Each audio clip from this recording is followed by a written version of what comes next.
On va parler donc des fonctions de base. Pour parler des fonctions de base, je vous propose qu'on crée un nouveau fichier Excel sur le bureau. Je me mets sur le bureau, je fais un bouton droite, nouveau, nouvelle feuille de calcul Microsoft Excel. Et cette feuille de calcul, bah, je vais l'appeler tout simplement fonction de base. Je double-clique sur le fichier pour l'ouvrir. Je vais un petit peu augmenter la taille par ici. Très bien. Alors, voilà, par exemple, on va avoir différents élèves. Hop, on va voir, je sais pas, Toto, Tata, Tutu, Titi, Totor et Turlututu. Voilà nos élèves.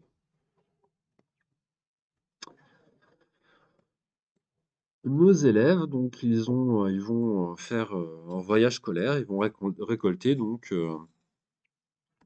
ils vont récolter des euros pour faire ils vont vendre des petits pains au chocolat ou des brioches aux voisins pour récolter des sous pour leur voyage scolaire. Alors voilà, alors je fais une petite formule hein, pour générer des chiffres aléatoires, aléa entre bornes. Ne le faites pas, hein, vous allez écrire les mêmes chiffres que moi, ce sera plus simple. Donc je sais pas, ils vont récolter entre 5 et 200 euros par exemple. Hop, voilà, hop, j'incrémente vers le bas, hop, copier, coller. Donc on verra un petit peu ces formules un petit peu plus tard, les formules aléa pour générer des chiffres aléatoires. Pour l'instant, c'est pas très intéressant à notre niveau. Voilà, j'ai des élèves, ils ont récolté donc un certain montant. C'est juste un toto à pas récolter grand-chose. Bon, c'est la vie, hein, comme ça, parfois, dans certains quartiers, les brioches se vendent moins. Bon, c'est comme ça. Voilà, alors, je vais mettre un petit peu de couleur. Je vais passer ici pour mettre un petit peu de couleur, du bleu et du blanc, pourquoi pas. Et donc là, un petit peu en dessous, en A9, j'ai marqué par exemple total. Et ici, je vais faire le total. Alors allez-y, je vous laisse faire le total. Alors pour résoudre ça, donc voilà, hein, si vous avez vu la leçon sur les opérateurs arithmétiques, on aurait pu faire ça, plus ça, etc., etc. On en aurait pour un certain temps, mais ça marcherait parfaitement, hein, juste en additionnant les éléments. Le bon réflexe, c'est quand on a plusieurs éléments additionnés, plein d'éléments additionnés, bah, pourquoi pas, c'est d'utiliser la fonction somme. Il y a plusieurs manières de l'utiliser, donc on peut passer par ce petit raccourci ici, cliquer ici sur somme, et là, automatiquement, le logiciel va faire la sélection donc des éléments à additionner. J'appuie sur entrée et ça automatiquement ça additionne les éléments à sélectionner. Alors j'aime pas trop cette méthode. Pourquoi j'aime pas trop cette méthode? Je vous le montre tout de suite. Parce que si vous avez un trou dans votre tableau, là par exemple ici, admettons que Titi n'a rien récolté. Si j'utilise donc ce petit raccourci-là, regardez, en fait, il va s'arrêter pile poil où il y a un blanc. Donc ça, voilà, moi j'aime pas trop. L'autre raison pour laquelle j'aime pas trop, c'est qu'on n'a pas vraiment si on veut faire des fonctions, si on veut écrire des fonctions plus longues en mettant plusieurs fonctions dans une seule et même cellule, bah, c'est pas super de passer par là. Enfin bon, vous savez que ça existe, si vous voulez travailler comme ça, pourquoi pas, hein.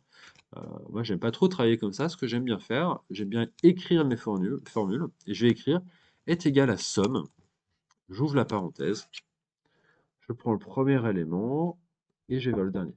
Ou alors, inversement, hein, le dernier et je vais vers le premier. Je ferme la parenthèse et j'appuie sur Entrée. Parfait, donc j'ai réussi à additionner là tous les montants récoltés par mes élèves.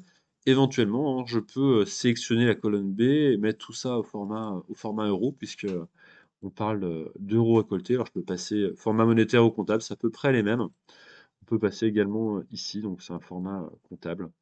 On peut retirer les chiffres après la virgule ou en rajouter. Voilà, très bien. Ok, donc là on vient de voir la première fonction la plus utilisée, c'est la fonction somme.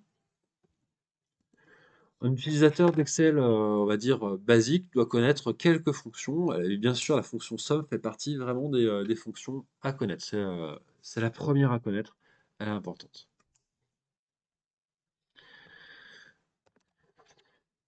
Allez, on va découvrir d'autres petites fonctions. Dans les fonctions de base, dans les 5 fonctions de base vraiment très utilisées, on a la fonction moyenne, on a la fonction NB, la fonction maximale et la fonction minimale. On va découvrir toutes ces petites fonctions à travers un cas pratique. Alors là, bon, je pourrais recréer une feuille, recréer le nom de mes élèves, etc. On va faire un peu plus vite, on va gagner un petit peu de temps. Donc regardez, je vais me positionner vraiment sur la feuille somme, là, que j'ai rappelée somme. Je vais faire un bouton droit sur cette feuille et je vais cliquer sur déplacer ou copier. Allez, on clique dessus et vous devriez avoir cette fenêtre surgissante qui apparaît. Donc là, il nous dit, bah voilà, est-ce que tu veux déplacer ou copier ta feuille? Alors moi, j'ai envie de lui dire, je vais créer une copie de cette feuille. Je clique juste ici pour faire une copie de cette feuille. Vous voyez ce petit bouton? Je clique dessus et je clique sur OK. Parfait. Il vient de me faire une copie. Cette copie, elle s'appelle somme 2. C'est la deuxième feuille qui s'appelle somme. Cette feuille 2, au lieu d'appeler somme 2, je vais l'appeler donc, voilà, je vais l'appeler par exemple moyenne. On aura une feuille qui s'appelle somme et une feuille qui s'appelle moyenne. On peut changer l'ordre des feuilles. Regardez, si je prends ma feuille moyenne, si je veux la placer après, là, je fais un bouton gauche, je laisse appuyer et je peux la déplacer dans mon classeur. Je vais revenir sur donc ma feuille qui s'appelle moyenne. Mes élèves ils vont avoir bah, des notes. Donc là, les notes, c'est pas des euros, hein, c'est des chiffres classiques. Donc je vais reprendre ma colonne comptabilité et je vais lui dire de passer en chiffres standards. Je passe en chiffres standards. Voilà, c'est parfait. Je vais remettre des nouvelles notes. La ligne 9, j'en ai plus besoin. Alors regardez comment je vais la supprimer, la ligne 9. Je fais un clic sur donc, le chiffre 9, bouton droite, supprimer. Et puis je vais remettre de nouvelles notes à mes élèves. Donc on va mettre, bon, je vais faire des petits chiffres aléatoires. Voilà, entre 0 et 20, par exemple. Hop, et on va générer des chiffres aléatoires un petit peu pour tout le monde. Oh, c'est pas terrible, c'est notre classe, hein. Ouais, Titi, Tutu, c'est pas top. Alors, on va mettre un petit peu des notes un peu mieux. On va mettre des notes un peu comme ça. Ça me semble un peu plus équilibré. Allez, je vous laisse reprendre ces notes. Dans notre cas de figure ici, avec des notes, ça aurait aucun sens de faire une somme.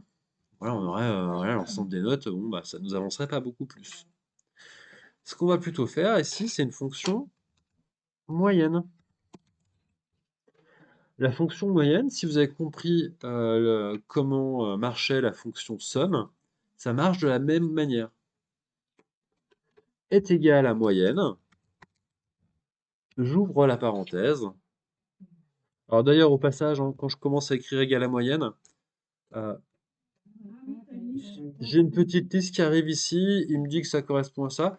Je peux soit double-cliquer ici ou appuyer sur tabulation pour qu'il finisse d'écrire à ma place. Est égal à moyenne, donc ça ouvre la parenthèse. Je prends soit le dernier élément, soit le premier, bouton gauche, je laisse appuyer et je descends vers le bas. Je peux aussi l'écrire à la main, si je préfère, B2, 2 points, B7, hein, ça marche aussi. Je ferme la parenthèse et j'appuie sur Entrée. Donc là, vous devriez tomber sur 9,83 de moyenne. En fonction du format de cellule, si je me mets par exemple ici, je sais pas, en nombre, Ouais. et si je demande donc de réduire le nombre de chiffres après la virgule, bah 9,83, donc c'est 9,8. Si je demande 0 chiffre après la virgule, bah 9,8 c'est plus proche de 10 que de 9. Donc il va arrondir, hein. Enfin, visuellement, il va arrondir en tout cas. Donc voilà, on peut rester peut-être sur ouais, un ou deux chiffres après la virgule. Bon, c'est pas mal, hein. Mais du coup, mes chiffres, enfin mes notes, si tu veux, je suis obligée de laisser les décimales. Alors, on n'est pas obligé de Les laisser les relais, je décimales, hein. mets pas les chiffres. Ouais, j'ai juste laissé donc sur B9 un chiffre après la virgule. Voilà, je vais réduire un petit peu. Ça n'a pas beaucoup d'importance, hein, 9,8 là. On a une moyenne de classe donc qui est un petit peu inférieure à 10. Ok, parfait. Dans les fonctions de base, on va retrouver également donc la fonction max. Essayez de me faire une petite fonction max. Ça marche exactement pareil que somme et moyenne. Simplement, vous écrivez est égal à max, vous ouvrez la parenthèse, vous mettez les chiffres dedans. Par rapport. Alors max, ça fonctionne de la même manière et il va vous renvoyer est égal à max, j'ouvre la parenthèse, je prends le premier élément, je vais jusqu'au dernier. Et là, il va vous renvoyer donc la valeur maximale d'une série, en l'occurrence 18. Min, c'est l'inverse, est égal à min, j'ouvre la parenthèse, et il va vous donner donc la valeur minimale d'une série. Je ferme la parenthèse, j'appuie sur Entrée. Donc c'est pas très compliqué, hein, juste avec ces trois petites fonctions de base, bah, très rapidement, bah, je peux dire, en étant professeur de ces classes, je peux dire, bah voilà, la moyenne de classe est un petit peu inférieure à 10, elle est de 9,8, la note maximale est de 18, la note minimale est de 0. Si par exemple, bah tiens, Tata, finalement, elle est venue au reportage, elle a eu, finalement, elle a eu, tiens, elle a eu 7,5. J'appuie sur Entrée, hop, automatiquement, bah, ma moyenne, elle change. Ma moyenne, elle passe à 11,11 et mon minimum passe à 6. C'est logique, hein, maintenant, la note minimale, c'est Turlututu qu'il a et il a 6. Allez, je vais remettre donc 0 à Tata. Et j'aimerais maintenant vous parler donc de la cinquième fonction de base, la fonction NB. NB. Hop, j'écris NB. Donc elle marche exactement de la même manière que les autres. Donc voilà, vous allez vous mettre un petit peu à côté, puis vous allez essayer de faire un petit NB. Alors le NB donc, est égal à NB. Bon. Détermine, tu vois, il me dit en plus, hein, sur le côté, là, quand je choisis la fonction, il va me dire détermine le nombre de cellules d'une plage contenant des nombres. J'ouvre la parenthèse, et si je prends tous les notes de mes élèves, bah voilà, hein, il va me dire qu'il y a 6 élèves. Attention, donc ici, bah, je sais pas, hein, Tata elle a eu 0, mais si je mets à la place, je sais pas, en fait elle a eu 0 mais elle était absente. Donc si je mets absent à la place, bah là il me dit il n'y a que 5 chiffres dans cet intervalle-là, sur cette plage-là. Il ne compte que les chiffres. Et du coup la moyenne c'est pareil. La moyenne c'est pareil parce que regardez la moyenne j'ai mis absent, là elle est grimpée à 11,8. Parce qu'il va diviser uniquement par 5 élèves. Absent, donc pas de chiffre, quand il n'y a pas de chiffre ou qu'il y a 0, ça ne veut pas dire la même chose. Donc en synthèse, NB va compter le nombre de chiffres présents donc, entre B2 et B7. Là, il y a 5 chiffres. Si je mets 0, bah 0 c'est un chiffre, hein, donc là, il y a 6 chiffres. Et la moyenne, effectivement, change. Parce que bah, là, je vais diviser donc mes notes par 5 élèves et s'il y a un 0, je vais diviser par 6 élèves. On verra un tout petit peu plus tard hein, dans une plus tard. Je vous montre simplement, hein, juste pour la forme. Cette moyenne de classe, on aurait pu aussi la calculer autrement. On aurait pu la calculer avec deux fonctions combinées. Donc voilà, hein, c'est juste pour vous montrer l'essentiel de cette vidéo, de ce chapitre. C'était bien pour vous présenter les 5 fonctions de base qui sont importantes à connaître. Et effectivement, plus tard, vous pourrez vous amuser à faire des choses comme ça. On aurait pu dire, voilà, hein, est égal, je prends la somme de tous mes éléments, enfin toutes mes notes, donc ça me fait 59, et je divise par le nombre de notes, divisé par NB, excusez-moi, j'ai mal fermé la parenthèse, voilà. Et là, on va retomber sur exactement la même chose finalement, 9,83.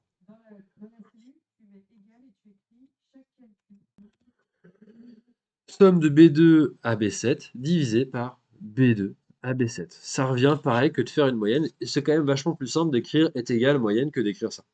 Bon, c'est simplement pour vous montrer qu'on pouvait imbriquer, utiliser deux formules dans une seule et même cellule.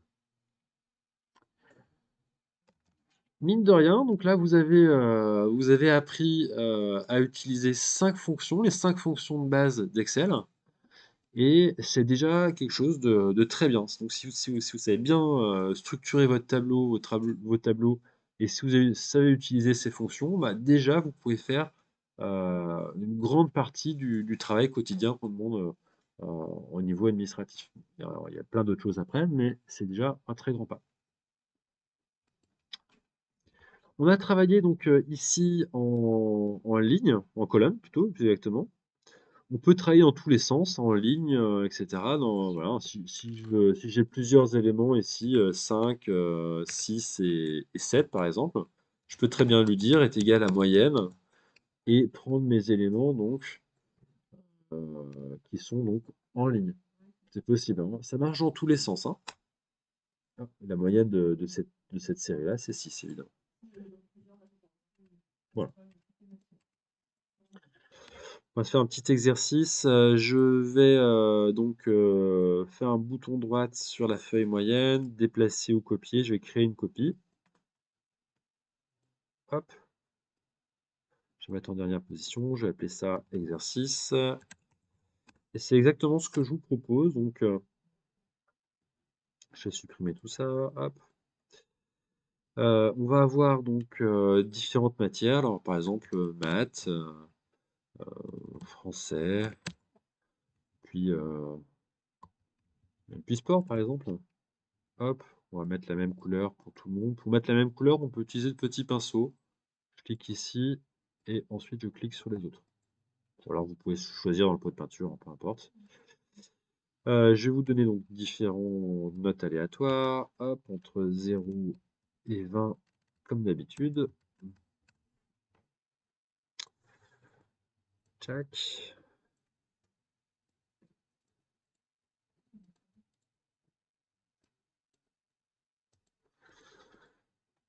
On a différentes notes.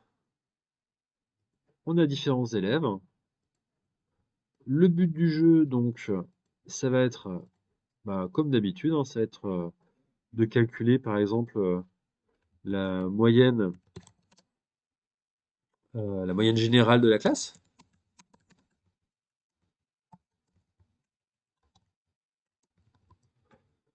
La moyenne par matière de la classe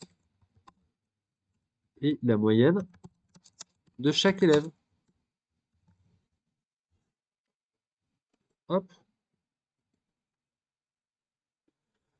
jaune, noir, voilà, très bien, on va centrer tout ça. Et voilà, donc là vous maîtrisez les fonctions de base, peut-être aussi la moyenne la plus élevée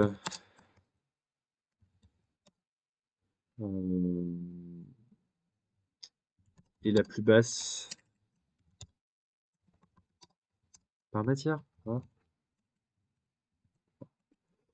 Voilà à peu près l'idée. Alors, vous pouvez faire d'autres choses, hein. Je vous ai suggéré deux, trois choses à vérifier. Donc, je vous laisse un petit peu de temps. Vous pouvez mettre la vidéo sur pause si vous regardez la vidéo et essayer de résoudre ce petit problème. Vous n'êtes pas obligé de reprendre l'intitulé. Vous pouvez directement essayer de résoudre ces questions-là directement sur votre tableau.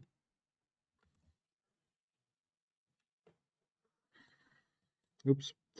Donc, la première étape, je vais faire un petit peu de présentation. Je vais sélectionner mes 3 colonnes par ici. Je vais les centrer un petit peu là. Ce sera plus joli. Hop. Allez, je vais prendre mes 4 colonnes, je vais les centrer. Ce sera un peu plus sympa. Puis je vais modifier un peu la largeur d'une colonne. Voilà, parfait. Ok, donc voilà, ça sera un peu plus joli. Et là, je vais avoir. Pensez bien à mettre des intitulés sur vos colonnes. Si vous n'avez pas d'intitulé sur vos colonnes, que vous imprimez le tableau pour le présenter, bah, je ne sais pas, hein, dans le cas présent, aux parents d'élèves, par exemple, ils vont pas comprendre ce que vous mettez en fait. Il faut bien, voilà, ou si vous reprenez vous-même votre tableau dans 6 mois, il faut bien mettre des intitulés de colonnes. Donc la moyenne générale de l'élève, bah, ici, hein, je vais écrire est égal à moyenne, j'ouvre la parenthèse, et je prends mes 3 éléments. Je ferme la parenthèse, j'appuie sur Entrée.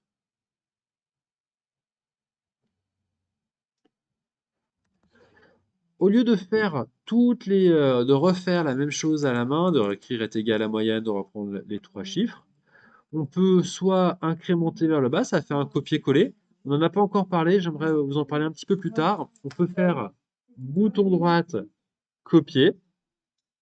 Je sélectionne les autres cellules, bouton droite, et je prends le premier collé, ou je peux cliquer ici, ou je peux faire CTRL-V. Donc là, à ce stade, hein, voilà, je peux déjà savoir,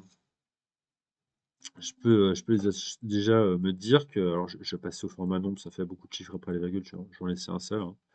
Je peux déjà dire que bah voilà, mon meilleur élève, c'est Toto avec 16,3 de moyenne. Et j'ai aussi Totor et Turlututu qui sont quand même pas mal. Et par contre, voilà, il y a quand même la classe est un peu divisée en deux, hein. J'ai 3 élèves qui sont au-dessus de 15 et 3 élèves qui sont en dessous de 7. Voilà, simplement, donc voilà, on va faire ce commentaire-là si on était le professeur de cette classe. Parfait. Alors, voilà, on sait un petit peu ce qu'il en est individuellement. Maintenant, on pourrait regarder par matière. Donc ici, je pourrais écrire par exemple moyenne. Et ici, je vais calculer des moyennes. Donc, est égal à moyenne. Oups. J'ouvre la parenthèse. Je sélectionne tous mes éléments. Et je ferme la parenthèse. Et j'appuie sur Entrée.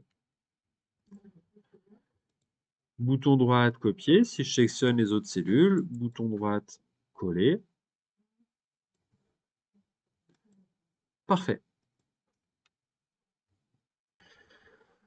Là, ça marche bien aussi parce que toutes mes notes ont le même coefficient. S'il y avait, je sais pas, hein, si les maths étaient coefficient 4 et le sport coefficient 2, il faudrait que je fasse différemment mon calcul de moyenne. Bon, là, ça fonctionne, hein, que je prenne toutes les notes ici. Ouais, parce il y a pas de personnes qui sont. Il y a aussi pas d'absence. Ça marche parce qu'il n'y a pas de personnes qui ont été absentes. S'il y avait eu des absentes, il aurait vraiment fallu que je prenne toutes les notes ici. Je vais vous montrer pourquoi, hein. Là, si Tata, au lieu d'avoir 0, elle a été absente ici, si je fais une moyenne en prenant ça, est-ce que ça va être différent de la moyenne 11,7? Donc, voilà, ça va être, hop, ouais, c'est légèrement différent. Donc, si vraiment je voulais que ça soit juste, il faut bien prendre les moyennes, toutes les notes qui sont ici. Voilà. Hop. Donc on avait mis 0 à Tata en maths. Donc voilà, ma moyenne de classe, là je peux en déduire que mes élèves, c'est plutôt une classe sportive, ils préfèrent le sport, et la matière dans laquelle ils sont moins bons, c'est les maths. On peut faire exactement la même chose pour le max et le min. Donc voilà, hein, par exemple je me mets par là, je vais faire est égal à max. Voilà, donc je vois que la note maximale en maths c'est 18. Pareil, on pourrait faire un copier-coller sur les autres éléments. Donc, la moyenne maximale en maths, c'est 18, en français, c'est 20, en sport, c'est 20. Et la moyenne générale maximale, c'est 16,3. Donc, j'ai écrit est égal à max, bouton droit de copier, et j'ai collé cette, euh, cette fonction de partout. Et pareil pour min, est égal à min. Je veux connaître la note minimale en maths, donc dans toute cette série-là. Je ferme ma parenthèse, j'appuie sur Entrée. Bouton droit de copier, et je colle ailleurs mes éléments. Alors, le NB, je le fais pas. On pourrait le faire, par exemple, pour savoir, bah tiens, si on avait des élèves qui étaient, par exemple, absents en sport, on pourrait dire, bah voilà, cette classe a 5 ou 6 élèves. Voilà, bon, pourquoi pas, hein, on pourrait le faire, hein, NB. Donc là, si je fais un NB, bah, je vais avoir le même chiffre de partout. Mais ça peut être intéressant. Parfois, il y a des dispenses de sport. Bah, admettons, hein, si vous avez donc là, j'ai 6 élèves de partout, j'ai 6 élèves dans la classe, mais si j'avais une personne qui était absente en sport, je verrais que bah, finalement le prof de sport n'a que 5 élèves. Alors peut-être qu'il faudrait prévoir moins d'accompagnants, etc., etc. Voilà. Voilà, donc c'est la fin de cet exercice. On est arrivé à déterminer les matières dans lesquelles mes élèves étaient les meilleurs en sport, la moyenne maximale dans chaque matière, la moyenne minimale dans chaque matière, et le nombre d'élèves que j'avais également dans chaque matière. Donc c'est parfait. Voilà, on aurait pu rajouter d'autres choses, hein, comme la moyenne individuelle maximale de chaque élève, etc. Donc voilà, vous êtes libre un petit peu de faire ce que vous voulez au niveau de ces tableaux, mais on est arrivé donc à avoir pas mal de résultats intéressants. On pourra parler à nos élèves.